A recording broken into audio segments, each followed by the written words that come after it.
अस्सलाम वालेकुम।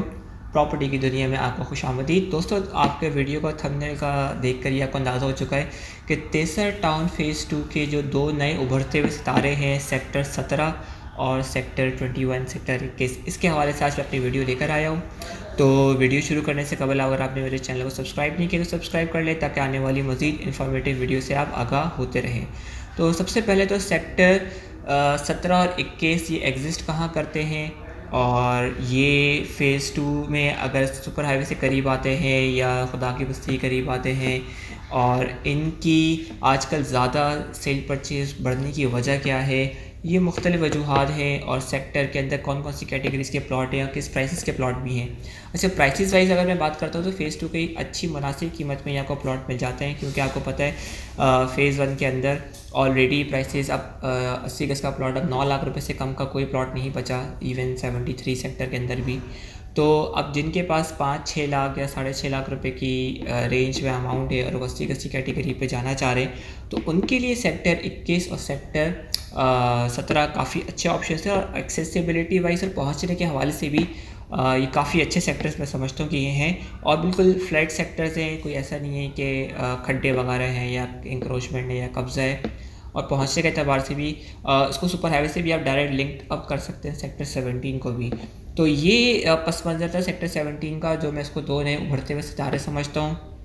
जैसा कि आपको पता है, सेक्टर 49B और 30 ऑलरेडी एक अच्छे सेक्टर समझे जाते हैं फ़ेज़ 2 के अंदर, और 49B के अंदर ऑलरेडी फ़िज़िकल पोजीशन हो चुका है। सेक्टर 30 के अंदर भी हम इंशाल्लाह एक्सपेक्ट कर रहे हैं कि इंशाल्लाह ईद के बाद इसके फ़िज़िकल पोजीशंस का आगाज़ हो जाएगा अल्लाह के हुक्म से। तो उसके बाद फिर सेक्टर 17 और 21 जो फ़ेज़ 2 के सेक्टर्स आते हैं, उनकी तरफ लोगों का रुझाना बढ़ रहा है, क्योंकि जो अब रेंज में आ रही हैं, जो 5 से 6 लाख 7 लाख में वो चीज़ें सोच रहा था, तो अब उसके ब्रैकेट में भी चीज़ें आ रही हैं। बहरहाल फ़ेज़ 1 अभी भी मैं समझता हूँ कि अच्छे रेट्स में है, ख़ास तौर पे सेक्टर 72, 65, 73, 74, 81। स्टिल मैं समझता हूँ कि अच्छे प्राइसेस पर है, क्योंकि 79 थोड़ा प्राइस ऊपर जा चुकी है, 30 प्लस पे प्राइसेस जा चुकी है, बट स्टिल फ़ेज़ 1 के जो रिमेनिंग सेक्टर्स हैं वो अभी भी अच्छे प्राइसेस पर हैं, और आगे जाने के भी इसमें मुझे काफ़ी इम्कानात लगते हैं। डिपेंड करते हैं कि यूटिलिटीज़ भी आ जाते हैं, तो यूटिलिटीज़ का भी काफ़ी अच्छा इम्पैक्ट होगा। जैसे कि अभी आपको पता है, गार्डन सिटी ब्लॉक बी के अंदर अब गैस के काम के सिलसिले का आगाज़ हो रहा है, तो आहिस्ता आहिस्ता करते करते यहाँ पे गैस की फरहमी का भी आगाज़ हो जाएगा। तो ये ओवरऑल फिर उस इलाके के लिए, सराउंडिंग के लिए भी काफ़ी अच्छा हो जाता है। तो अगर सेल परचेज़ के हवाले से भी अगर आप रब्ता करना चाहते हैं, तो दिए गए व्हाट्सएप नंबर पे आप रब्ता कर सकते हैं। व्हाट्सएप नंबर पे रब्ता करने का फ़ायदा ये है कि आपके जो भी मैसेजेस हैं वो पता चलता रहता है कि अच्छा उनसे पहले क्या बात हुई है, और आपको भी एग्जैक्टली पता होता है, और उसको फिर कम्युनिकेशन करने में भी काफ़ी आसानी हो जाती है। तो व्हाट्सएप नंबर में इसलिए ही सिर्फ रब्ता करने का मेरा इसरार इसी बात पे होता है, क्योंकि सिम पे मैसेजेस आ रहे हैं, ज़ाहिर सी बात है, फिर उसका रिकॉर्ड और मैनेजमेंट करना काफ़ी ज़रा आसान काम नहीं है। तो चलते कंप्यूटर स्क्रीन की तरफ नाजरीन, और कंप्यूटर स्क्रीन पे फिर मैं आपको सेक्टर 17 का भी मास्टर प्लान दिखाऊंगा, और सेक्टर 21 का भी मास्टर प्लान दिखाऊंगा।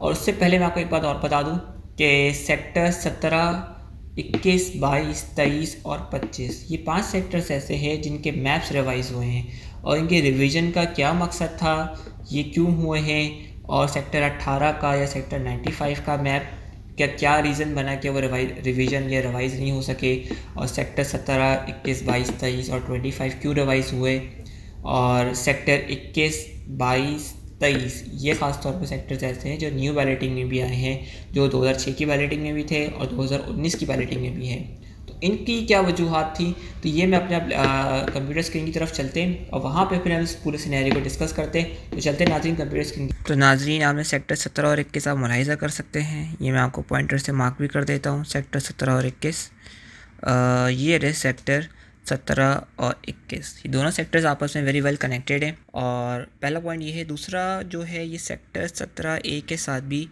सेक्टर 17 ख़ास तौर पे 17A के साथ वेरी वेल कनेक्टेड है, और सेक्टर 18 के साथ भी काफ़ी अच्छा कनेक्टेड है।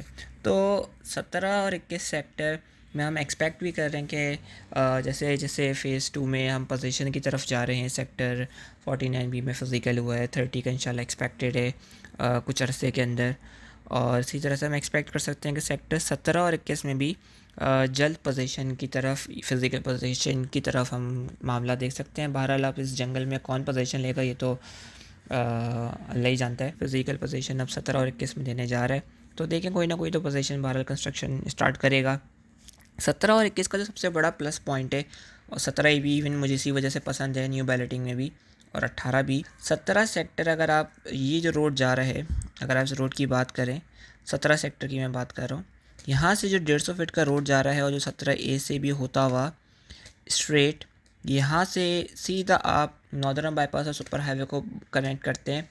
और अगर मैं 17 सेक्टर से सुपर हाईवे की बात करूं तो बमुश्किल 7 से 8 मिनट का डिस्टेंस है। 17 सेक्टर और 21 से शायद 9 साढ़े 9 मिनट का डिस्टेंस है, टोटल डिस्टेंस की बात कर रहा हूँ। और ये रोड पूरा कारपेटेड है। इसमें सबसे बड़ा जो बड़ा प्लस एडवांटेज है वो मैं आपसे यही कह रहा हूँ कि जो रोड जा रही है ये ऑल द वे पूरी वेल कारपेटेड है और बहुत ही थ्रू रोड है। मतलब ये आप नहीं कहेंगे कि कोई यहाँ पे खड्डे वगैरह, कोई रोड टूटा हुआ है, बिल्कुल वेल थ्रू रोड है। और आप 17A आगे 17 सेक्टर आगे 21 कनेक्ट करेंगे तो आपको बहुत आसानी से आप कनेक्ट कर सकते हैं और थ्रू कर सकते हैं। अच्छा, दूसरी बात यह है कि यहाँ से आप बकाई को भी कनेक्ट करके सुपर हाईवे कनेक्ट कर सकते हैं सेक्टर 17 और 21 को। अगर मैं बकाई यूनिवर्सिटी की बात कर रहा हूँ, इसका मतलब है हम सुपर हाईवे की बात कर रहे हैं। और आपको मालूम है कि सुपर हाईवे की प्रॉपर्टीज़ आजकल ऑल द वे कितनी प्राइसेस पे चल रही हैं, और ये टोल प्लाजा से पहले है बकाई यूनिवर्सिटी, ये भी आपको पता है। इवन कि बहरिया टाउन टोल प्लाजा की भी वो 7-8 किलोमीटर के बाद आता है, तो ये टोल प्लाजा से पहले है। तो ये सब पॉजिटिव पॉइंट्स हैं सेक्टर 17 और 21 के मामले में। अच्छा, अब यहाँ पे सेक्टर 17 और 21 में हम मैप्स की तरफ चलते हैं। मैप्स में मैं आपसे पहले बात बता देता हूँ, ये मैंने काफ़ी लोगों से सुना कि न्यू मैप्स आ गए हैं, तो क्या न्यू मैप्स चलेंगे या नहीं चलेंगे, या ओल्ड मैप्स चलेंगे। तो उसमें मेरे एक अपना आर्ग्यूमेंट है, मैं वो अपना आर्ग्यूमेंट दे देता हूँ। जो न्यू मैप्स आए हैं या रिवाइज़ हुए हैं, बेसिकली रिवाइज मैप्स सेक्टर 17, 21, 22, 23 और 25 ये 5 सेक्टर्स हैं, रिवाइज़ हुए हैं। इसका रीज़न क्या है वो मैं बता देता हूँ, और वो रीज़न के बाद जो उसके वजह से जो आपका रिज़ल्ट नज़र आ रहा है वो क्या है, और वो बाकी सेक्टर्स में भी क्या ऐसा ही मामला हो रहा है, वो सब मैं डिस्कस कर लेता हूँ। सेक्टर 17, 21, 22, 23 और 25, इसमें प्रॉब्लम जो मुझे बाहर लग रही है कि जो बड़े प्लॉट्स हैं, यानी कि 400 गज के प्लॉट्स, कुछ प्लॉट्स मेन रोड पे थे, लेकिन कुछ प्लॉट्स बैक बेल्ट पर आ रहे थे और अंदर ही गली में आ रहे थे। अच्छा, जैसे सेक्टर 11 का अगर आप नक्शा उठाते हैं, सेक्टर 18 का अगर आप नक्शा उठाते हैं, सेक्टर 95 का उठाते हैं, सेक्टर 94 का उठाते हैं, सेक्टर जो फ़ेज़ 2 के सेक्टर्स हैं मैं इनकी बात कर रहा हूँ, जो कि नदरम बाईपास से करीब लगते हैं, मैं उन सेक्टर्स की बात कर रहा हूँ जो कि पुरानी बैलेटिंग में शामिल थे। तो मैं उनकी बात कर रहा हूँ। उनके तमाम जिनके मैप्स चेंज नहीं हुए हैं या रिवाइज़ नहीं हुए हैं, उसका रीज़न ये है कि उनकी जो कैटेगरी है 400 यार्ड्स बड़े प्लॉट्स की, वो मेन रोड्स पर हैं सारे के सारे प्लॉट्स। कोई भी बड़ा प्लॉट, बड़े जो कैटेगरी का प्लॉट है 400 गज का, वो छोटे 40 फीट या 30 फीट की रोड पर नहीं है। तमाम प्लॉट्स सेक्टर 95 पे, 94 में, 18 सेक्टर में, 11 सेक्टर में, तमाम के तमाम प्लॉट्स आपके जो हैं वो मेन 150 फीट रोड या 100 फीट रोड के ऊपर एग्जिस्ट करते हैं। अच्छा, जो सेक्टर 17, 21, 22, 23 और 25 थे, उसमें जो पुराने या जो रिवीजन से पहले मैप्स था, उसमें कुछ प्लॉट्स 40 फीट रोड या 30 फीट रोड पर आ रहे थे, जिस वजह से सेक्टर 17, 21, 22, 23 और 25 के जो अब नए मैप्स रिवाइज होकर आए हैं, जो 1.5-2 साल से मार्केट में चल रहे हैं और उसी पर ही सब ट्रेड कर रहे हैं, 100% मार्केट जो है वो उसी पे ही ट्रेड कर रही है। तो अब जो रिवीजन के बाद जो सारे बड़ी कैटेगरी के 400 यार्ड्स के प्लॉट हैं, वो सारे के सारे मेन 100 फीट रोड या 150 फीट रोड के ऊपर आ गए हैं इन 5 सेक्टर में। अच्छा, सेक्टर 17 और 25 तो हैं वो पुरानी बैलेटिंग में रहे, न्यू बैलेटिंग में नहीं आए, बट सेक्टर 21, 22, 23 जो मैप भी रिवाइज़ हुआ है, और इसमें 2006 की बैलेटिंग भी शामिल है और 2019 की भी बैलेटिंग शामिल है। तो 21, 22, 23 ये वो 3 सेक्टर्स ख़ास तौर पे हैं जिसमें दोनों बैलेटिंग शामिल हैं। इसी तरह 95, 94 वो सेक्टर्स हैं जो 2006 में भी बैलेट हुए हैं और 2019 में बैलेट हुए हैं। इसमें कुछ रीज़न कैंसिलेशन वगैरह का भी है कि उन्होंने कुछ पैसे ही नहीं भरे 13 साल 12 साल से, तो इसके रीज़न ही यही है कि वो फिर प्लॉट्स जो बिल्कुल ही कुछ लोगों ने इसको कन्फर्मेशन का अमाउंट भी जमा नहीं कराया, तो फिर वो कैंसिलेशन में गए। और 2019 की बैलेटिंग में 95, 94, 21, 22, 23 इन सेक्टर्स में दोबारा भी कुछ पोर्शन बैलेट हुए हैं। बाकी तो काफ़ी सारा पोर्शन अभी भी पुरानी बैलेटिंग का ही एग्जिस्ट करता है। और जो नंबर ऑफ़ प्लॉट्स भी हैं ख़ास तौर पे, वो भी नए मैप्स के या रिवीजन जो मैप है या रिवाइज्ड मैप है उसके हिसाब से ही वेल एडजस्टेड हैं। अगर आप ओल्ड बैलेटिंग के मैप्स पे जाते हैं तो उसमें आपको फिर नंबरिंग का बड़ा प्रॉब्लम मिलेगा। तो वो एडजस्टमेंट भी नहीं हो पा रही है। जो पुराने मैप्स, अगर आप मिसाल के तौर पर सेक्टर 22 में अगर आप न्यू बैलेटिंग का प्लॉट उठाकर देखते हैं तो पुराने मैप में हो सकता है वो आपको डिस्टर्बेंस काफ़ी ज़्यादा या ढूंढने में मुश्किल हो, या हो सकता है ना भी मिले, ऐसा भी पॉसिबल है। तो न्यू मैप्स में या रिवीजन वाले जो मैप्स हैं, सेक्टर 21, 22, 23 भी हैं जो, या 17, 25 हैं, वो तमाम प्लॉट्स आपको बस जो भी मार्केट में मार्केट में जो प्लॉट आ रहा है आपके पास, वो आपको उनकी लोकेशन मिलेगी, उनकी आपको। अच्छा, एक और बात, रिवीजन वाला मैप डिमार्केटेड मास्टर प्लान का मैप है, जो मैं आपको अभी दिखाता हूँ। मिसाल के तौर पर मैं आपको सेक्टर 17 का मैप दिखाता हूँ, तो ये डिमार्केटेड रिवाइज मैप है। मास्टर प्लान का मतलब ये है कि ये इसी रिकॉर्ड के ऊपर एमडीए काम करेगी, इसी के हिसाब से प्लॉट को डिमार्क करेगी, फिजिकल पोजीशन देगी, साइट प्लान निकालेगी, और फिजिकल पोजीशन की जो भी कार्रवाई है इसी मैप के बिहाफ पर होगी। सारी कटिंग या रोड्स कैसे कटेंगी, या ड्रेनेज सीवरेज सिस्टम जो है, कमर्शियल्स के एरिया कैसे उसको एरिया को मार्क करना है, रेजिडेंशियल प्लॉट्स को कैसे मार्किंग करनी है, उनके घरों की या प्लॉट्स की जो भी फिजिकल पोजीशन ले रहा होगा, सब जो हैं वो इसी मैप के हिसाब से होंगी, जो कि ये मास्टर प्लान कहलाते हैं। इसमें तमाम प्लॉट्स की डायमेंशंस, ये सब चीज़ें मेंशन होती हैं इसके अंदर, ठीक है। तो अगर मैं सेक्टर 17 का या 21 का पुराना कलर वाला मैप दिखाऊं, अच्छा वो कलर वाला मैप था। कलर वाला मैप का मतलब ये कि किसी ने प्रिंटर, जो पब्लिशर्स होते हैं या प्रिंटिंग प्रेस वाले होते हैं, वो इस मैप को छाप देते हैं ताकि लोगों को कन्वीनियंट या आसानी के लिए वो कलर से फिर वो पिक कर लेते हैं, बहुत आसानी हो जाती है, और वो कलर से बड़ा मैप्स उनको समझने में आसानी हो जाती है, जो कि एक कॉमन लेमैन या आम आदमी होता है। लेकिन ये हमारे लिए तो, मैं अपने पर्सनली अगर मैं आपसे बात करूँ तो मुझे वो मैप्स पसंद नहीं है पर्सनली। जो कलर वाले मैप्स होते हैं उसमें बेसिकली बहुत सारी इन्फॉर्मेशन वो आपको सही से पढ़ नहीं पाते, या वो नज़र नहीं आ पाती हैं, या वो गायब हो जाती हैं। तो इसलिए बेहतर है कि जो ब्लैक एंड वाइट है, ये असल जो ऑफिशियली जो मास्टर प्लान है वो सबसे ज़्यादा ऑथेंटिकेट माने जाते हैं हर हाल में। अच्छा, अगर मैं आपको वो दिखाऊं जो कलर वाला मैप है, पुराना मैप है फ़ेज़ 2 में सेक्टर 17 और 21 का, तो उसमें आपको वो रीज़न भी समझ आ जाएगा। बहरहाल मैं इस बारे में कोई वो नहीं हूँ, इदारा या अथॉरिटी नहीं हूँ कि मैं ये बोल दूँ तो यही होगा। ये मेरी अपनी अंडरस्टैंडिंग और ऑब्जर्वेशन है, और मैं ही इसी अंडरस्टैंडिंग और ऑब्जर्वेशन पे काम कर रहा हूँ।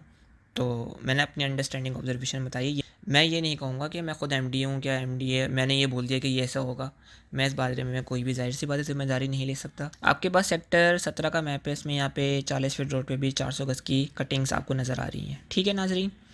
अगर मैं आगे चलता हूँ सेक्टर 18 में, ये सेक्टर 18 आ गया आपके पास। सेक्टर 18 का मैप रिवाइज़ नहीं हुआ, याद रखिएगा। इसके तमाम 400 गज़ के प्लॉट मेन रोड पर आ रहे हैं, ये आप देखते जाएँ। सारी जो बी की कैटेगरी है, बी मीन्स 400 यार्ड्स, ठीक है। तो बी जो भी सारे आ रहे हैं वो सारे के सारे मेन रोड पर आ रहे हैं, ठीक है। इसी तरह अगर ये सारे के या एंड तक जा रहे हैं, 128 के सीरियल नंबर सारे 100 फीट रोड पे इधर से इधर जा रहे हैं। टोटल 128 प्लॉट्स हैं बी कैटेगरी के 400 गज़ के। तो ये आपको सारे के सारे 100 फीट रोड या 150 फीट रोड पर नजर आए। 21 का मैप चेंज हुआ है, अगेन आप वही देख लें, वही प्रॉब्लम आ रही थी। जो 400 गज़ के प्लॉट थे वो पीछे आगे आ रहे थे, सारे प्लॉट्स मेन रोड पर नहीं आ रहे थे, तो इसलिए किसका मैप भी चेंज हुआ। इसी तरह 22 का जो मैप है उसमें भी आप चेक कर लें, यही प्रॉब्लम एग्जिस्ट कर रही है। प्लॉट्स अंदर आ रहे हैं 400 गज़ की बड़ी कैटेगरी के, ठीक है। इसी तरह 23 सेक्टर का ही मैप रिवाइज़ हुआ है, इसमें भी आपको मैं इशू दिखा देता हूँ। ये देखें, बी कैटेगरी 400 गज़ अंदर आ रहे हैं, 100-150 फीट की बैक पर आ रहे हैं, तो अगेन इसलिए मैप रिवाइज़ हुआ। सेक्टर 25 पर अगर हम आते हैं तो अगेन वही बी कैटेगरी अंदर आ रही है, पीछे आ रही है। कुछ प्लॉट्स मेन रोड पर आ रहे हैं मगर काफ़ी सारे अंदर आ रहे हैं। सेक्टर 11 का मैप रिवाइज़ नहीं हुआ, मैं वो भी दिखा देता हूँ आपको, आपकी इत्मीनान और तसल्ली के लिए, ताकि आप उसमें भी एक अच्छी बात क्लैरिटी आ जाए। 11 का मैप है, ठीक है ना जी। अब आपने बी कैटेगरी के प्लॉट्स देखें, बी कैटेगरी के सारे प्लॉट्स 150 फीट रोड पर यहाँ पे आ रहे हैं सारे, ठीक है। फिर आप यहाँ पे 100 फीट रोड पे सारे प्लॉट्स आ रहे हैं बी कैटेगरी के, और इसी तरह से ये पूरी बेल्ट 100 फीट रोड पर आ रही है बी कैटेगरी की, कोई भी अंदर नहीं आ रही है। सारे के सारे प्लॉट्स जो हैं वो मेन रोड पर 400 गज़ के प्लॉट आ रहे हैं। यही रीज़न है कि सेक्टर 11 का जो मैप है वो रिवाइज़ नहीं हुआ। और अगर मैं आपको 94 सेक्टर का ही मैप दिखाऊं तो नाजरीन, ये आप 94 सेक्टर का देखें, मैप रिवाइज़ नहीं हुआ है। इसके जो बी कैटेगरी है 400 गज़ के बड़े प्लॉट्स मेन रोड पर आ रहे हैं, अगेन बड़े रोड पर आ रहे हैं सारे, ये देख लें आप। इसी तरह 95 सेक्टर का जो मैप है वो रिवाइज़ नहीं हुआ है, उसके भी आप ये देखें, बी कैटेगरी सारी बड़ी रोड पर आ रही है, ये देखें नाजरीन, सारी बड़ी रोड पर आ रही है। तो रीज़न ही अगेन ये है बताने का, ताकि आपको एक माइंडसेट क्लियर हो जाए। बहरहाल मैं इसका ज़िम्मेदार नहीं हूँ, ये मैंने अपनी ऑब्जर्वेशन और अपना एनालिसिस इस मामले में अपना पेश किया है। कल को मुझे कोई नहीं कहे कि हमने ओल्ड मैप से लिया है, न्यू मैप से लिया है, तो आप बताइए ऐसा क्यों हुआ, ऐसा क्यों नहीं हुआ। मैंने अपनी एक ऑब्जर्वेशन एनालिसिस पेश कर दी है। अच्छा, अब आते हैं सेक्टर 17 का जो मास्टर प्लान है, रिवाइज मास्टर प्लान है, इस पर हम आते हैं। तो कैटेगरीज़ अगेन यहाँ पे भी 4 कैटेगरीज़ आपको मिलेंगी, 80, 120, 240, 400 गज़। अब मैं रेट्स ही बताता जाऊँगा वन बाय वन। 400 गज़ के जो तमाम प्लॉट्स हैं वो बड़े रोड पर है, तो वो 400 गज़ का रेट बिल्कुल ही डिफरेंट हो जाता है, ये बात आप याद रखिएगा। बामुकाबला 240 गज़, बामुकाबला 120 और 80 गज़। अच्छा, सेक्टर 17 के रेट्स समझ लें कि लाख रुपए ऊपर हैं सेक्टर 21 के मुकाबले में। ये बात आप ज़रा इसको माइंड में रखिएगा। और ये दो उभरते हुए सितारे हैं फ़ेज़ 2 के, और ये अभी फ़िलहाल काफ़ी अच्छी प्राइसेस पे मैं समझता हूँ कि ये नज़र आ रहे हैं। अब बाकी आगे जो किस्मत है या जो मामलात हैं वो अल्लाह की तरफ से ही होंगे। तो यहाँ पे 4 कैटेगरीज़ हैं। अच्छा, फ़ेज़ 2 के तमाम सेक्टर्स में कोई भी सब सेक्टर 1, 2, 3, 4 का सिलसिला या मामला नहीं है। सिर्फ़ और सिर्फ एक ही सब सेक्टर होता है, सब सेक्टर एक्स कहलाता है। भले वो सेक्टर 17 हो, सेक्टर 21 हो, सेक्टर 11 हो, सेक्टर 25 हो, तो वो कोई सब सेक्टर की डिवीज़न नहीं है, क्योंकि जो कटिंग्स हैं वो काफ़ी ज़्यादा इर्रेगुलर किस्म की हैं फ़ेज़ 2 के अंदर। तो उसी वजह से फ़ेज़ 2 के अंदर कोई भी सब सेक्टर का सिलसिला नहीं रखा गया। तो आपके पास 4 कैटेगरीज़ हैं। अच्छा, जो 240 गज़ है वो 100 फीट या 150 फीट की बैक पर रखा गया है, और आपको 60 फीट रोड पे नज़र आ जाएंगे 120 गज़ के प्लॉट। लेकिन जो बड़ी कैटेगरीज़ हैं वो आपको 240 सॉरी जो बड़ी कैटेगरीज़ हैं यानी कि 400 गज़ की, वो आपको 150 फीट रोड पे नज़र आ रही हैं। इवन सेक्टर 17 जो न्यू बैलेटिंग है उसमें भी जो 400 गज़ की बड़ी बैलेट कटिंग है वो भी सारी मेन 150 फीट पर है, वो भी आपको वहीं नज़र आएगी सेक्टर 17A की बैलेटिंग के जो मैप्स हैं उसके अंदर भी। अच्छा, अगर मैं प्राइसेस में आता हूँ तो प्राइसेस में 80 गज़ जो सेक्टर 17A में चल रहा है तकरीबन 6.25 साढ़े 6 लाख रुपए का चल रहा है, फुल पेड फाइल है, ठीक है। और 120 गज़ तकरीबन 7.5 लाख रुपए का चल रहा है। और अगर आप 240 गज़ देखते हैं तो तकरीबन, अगर जो मेन रोड पर नहीं है, मेन रोड से जो अंदर जनरल लोकेशंस तो नहीं है, वो 150 फीट का बैक या इस तरह से कहलाती हैं, वो 11, साढ़े 11, 12 लाख के ब्रैकेट पे चल रही हैं। 400 गज़ जो बड़े रोड पर हैं वो तकरीबन 32, 33, 35 इस तरह के ब्रैकेट में चल रही हैं। इसी तरह अगर मैं सेक्टर 21 पे आता हूँ, सेक्टर 21 में भी आपको 60 फीट रोड भी मिलेगी, और एक नाले का भी आपको बहरहाल नज़र आएगा, ये नाला पोर्शन गुजर रहा है। तो अगेन मेरा आपको स्टांस पता है नाले के ऊपर, कि नाले से अगर आप कम से कम भी आप 100 मीटर डिस्टेंस पे आप जो भी बाइंग करना चाह रहे हैं या प्लॉट लेना चाह रहे हैं वो लें, क्योंकि नाले से ये अंदेशा यही होता है कि वो प्लॉट ज़मीन पे वो दान लेके अंदर टूट के ना जा चुका हो। तो बाकी तो पूरा सेक्टर 21 ज़बरदस्त है, फ्लैट सेक्टर है, लेवल सेक्टर है, और कब्ज़े भी नहीं है सेक्टर 17 में या 21 में, ये भी बड़ा प्लस एडवांटेज है। तो 21 में तकरीबन जो 80 यार्ड्स है वो तकरीबन 5.5 लाख, पौने 6 लाख रुपए का चल रहा है, और 120 यार्ड्स तकरीबन 6.5, पौने 7। और अगर हम 240 यार्ड्स की बात करते हैं अगेन, तो 240 यार्ड्स तो तकरीबन वही 10 लाख, 10.5 लाख रुपए में आपको मिलते हैं। और 400 यार्ड्स जो हैं, जो 400 गज़ की कैटेगरी है, 150 फीट रोड पर सारे बड़े प्लॉट्स हैं, तो वो अराउंड तकरीबन 30, 31, 29 के प्राइस ब्रैकेट में चल रहे होते हैं। वो खैर जो जिस पे बात किसी की हो जाए उसके ऊपर डिपेंड करता है। तो ये काफ़ी इन्फॉर्मेटिव वीडियो थी सेक्टर 17 और 21 के अतबार से, और ये दो काफ़ी ज़्यादा प्रॉमिसिंग सेक्टर्स मैं फ़ेज़ 2 के समझता हूँ। और इसमें अगर आप मीडियम टर्म या लॉन्ग टर्म बाइंग करना चाह रहे हैं तो वो भी कर सकते हैं, और अगर फिजिकल पोजीशन आता है तो वैसे भी इसकी प्राइस में चेंज एक्सपेक्ट कर सकते हैं। और लोकेशन वाइज भी ये सेक्टर्स बुरे नहीं हैं, मैं इसको काफ़ी अच्छा समझता हूँ, क्योंकि सुपर हाईवे से करीब सेक्टर्स ही माने जाते हैं। तो जो करीब सेक्टर्स हैं सुपर हाईवे से, तो जाहिर सी बात है उनकी अपनी ही एक स्टैंडिंग तो लाजमी है। तो उम्मीद है दोस्तों आपको मेरी वीडियो पसंद आई होगी। अगर वीडियो पसंद आई तो कमेंट सेक्शन में अपनी कीमती राय का इज़हार आप ज़रूर करिए। तब तक के लिए अगली वीडियो में आपसे मुलाकात करते हैं। अल्लाह हाफ़िज़, अस्सलाम वालेकुम।